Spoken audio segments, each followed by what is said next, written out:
I'm sure many of you are aware of the situation that has transpired in Bolivia over the last 48 to 72 hours. The leader, Evo Morales, has taken refuge in Mexico. He chose to step down.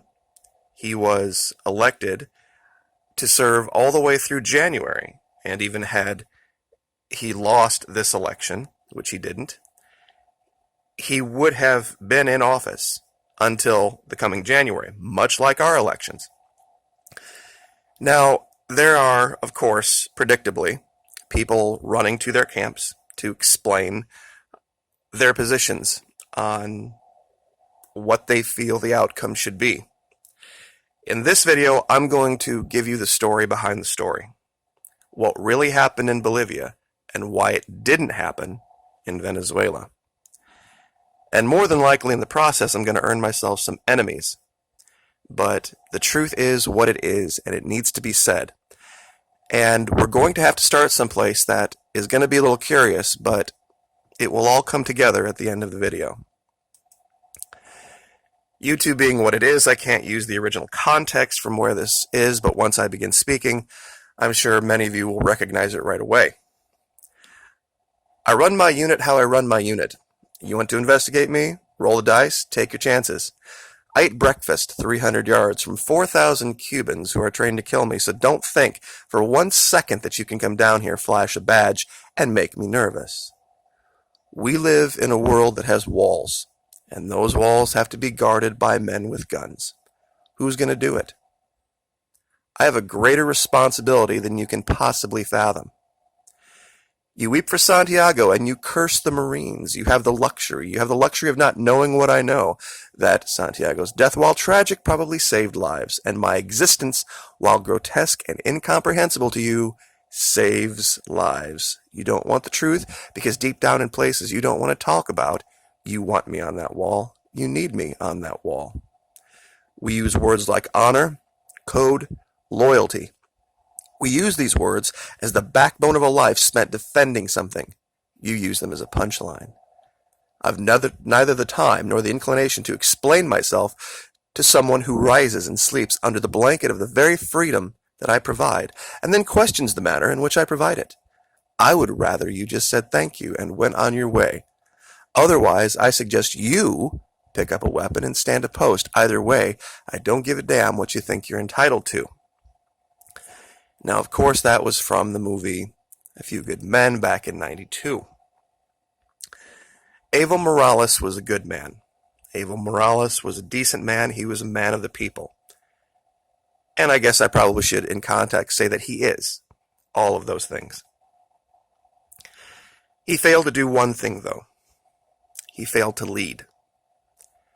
Because, unfortunately, you need to make it abundantly clear who is in charge, and if necessary, by force.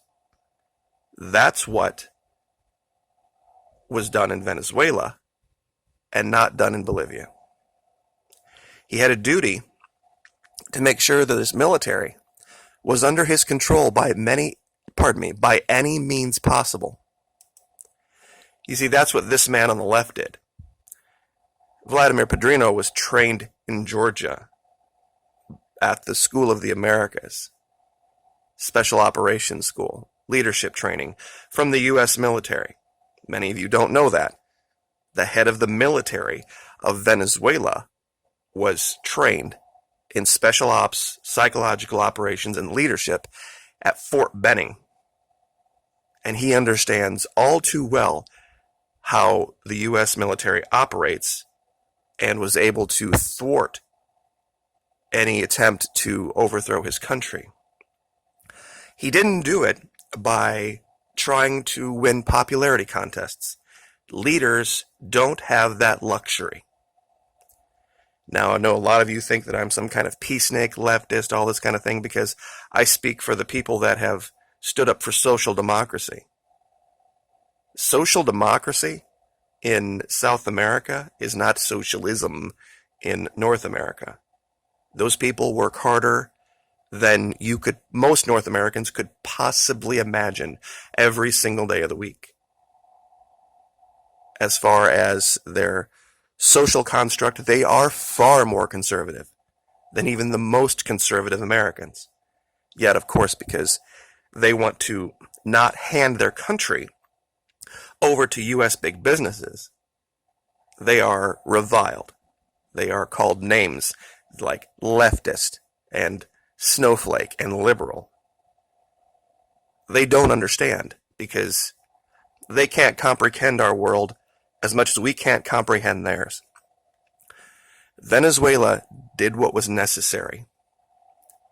They had to have walls guarded by men with guns.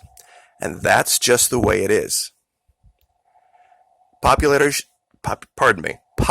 should be no scale for the election of politicians. If it would depend on popularity, Donald Duck and the Muppets would take seats in the Senate. Orson Welles. Very well said. This is why I have a problem with Miss Gabbard. She's so close. She's a major in the United States Army, which makes this even more nauseating. Let us be the generation that fights for peace. I never attained the rank of major in the United States Army.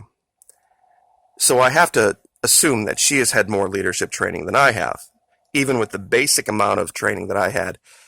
Trying to win popularity contests and then also say I'm going to be a leader is ridiculous. We follow orders or people die. Leaders aren't charged with the idea of being popular. Ever seen a flock of eagles? You don't. Leaders, by definition, can't be winners of popularity contests. You can't run a unit by committee. And unfortunately, we need to have an executive in an office. Now, should that person be all-powerful? Of course not. But there are 7 states in the Union that have more people than Bolivia does. New York, Florida, Texas, California, Pennsylvania, Illinois, and Ohio. All, each, individually have more people than the state of Bolivia does. Those states have leaders. They have governors that are the chief officers of their military. And they're the final authority. If people don't like that, I'm sorry. It is just what it is. It is very hard for me to hear, and I hate to use the names, but I'm going to have to, guys like Mike Preisner, Abby Martin's beau, rail against the military and the use of military force, having been a soldier himself. Speak in defense of Venezuela, but not have the basic concept and understanding of how it has to be for them to have a country. They have to have someone who isn't afraid to make a decision, throw down, and do the unpopular thing. The man on the left in this picture is that guy. There was absolutely zero chance of that guy ever flipping. He played DC like a fiddle, leading them along, allowing them to think that was the case, that they possibly could get to him and maybe, and all he was doing was soaking them for information. Bring those people in, getting more information to find out who within the circle was compromised. And they got rid of that. And that's why DC failed. Evo Morales was too nice. Evo Morales had a duty to take an iron-fisted control of his military on behalf of his people to make sure that nobody else took control of that military. That was the part he failed to see. If he didn't do it, someone else was going to. This idea that they would just all work together and there would just be this harmony and peace. That's great for the civilians. That isn't how it works in a military unit. You have a job. It's to stand on walls and defend your country with violence if necessary. And if you can't accept that as a leader, then you can't be a leader. And we've seen that eventuality turn out in Bolivia. And I'm sure a lot are going to disagree with this, but it's just the reality. I have no problem personally with Mr. Morales. He led his people. He did a very good job, but somebody found that chink in his armor. And they got in and they got control of that military. And they turned it against him. And now, all I can ask is to have my audience pray for the people of Bolivia. Like, share, subscribe.